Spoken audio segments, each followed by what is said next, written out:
In this series of videos, we're going to be looking at procrastination. Now, it's cited as the main cause for people failing to move forward in their lives. It keeps us stuck in meaningless drudgery, lack of hope, and can incapacitate our minds. Now, that is one hell of a powerful statement, which unfortunately holds true for many people across the globe. So basically, what is it? It is in essence an avoidance tactic, whereby we replace an undesired task with a different one. We then use the second task as an excuse to justify not doing the first.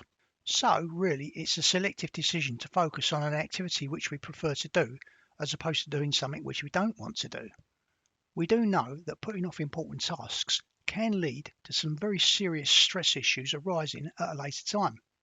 So for the purpose of this series of videos, we're going to be looking at how to recognize procrastination, some of the symptoms associated with it, plus some exercises on how to break state when in it, and finally, some avoidance tactics to try and help overcome it. How do we recognize procrastination? We're going to be looking at a series of scenarios to see if we can recognize where the procrastination actually comes into play. Scenario 1. You have a schedule which requires you to accomplish a series of tasks. For some reason, you feel extreme anxiety at having to do the work, so much so that you start to put these tasks to the back of your work list.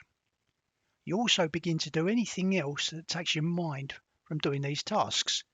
In so doing, you build up a sense of anxiety. This reaches a point where making any decision to do the tasks becomes an issue. What you're seeing is a situation where the perceived pressure of the tasks produces a stress reaction. This invokes a delay strategy, which in essence overwhelms the mind to the point where any form of action becomes almost impossible to take. Scenario 2. In this case, we have a task which needs to be done, yet it is inconvenient as you're doing other things that are more interesting. Consequently, the task gets buried under a blanket of distractions, where it lies either completely forgotten or it re-emerges as a major issue which needs to be dealt with an element of urgency. In this situation, we're seeing an avoidance strategy where the importance of what we are doing now, no matter how trivial the act, takes priority over doing the important task.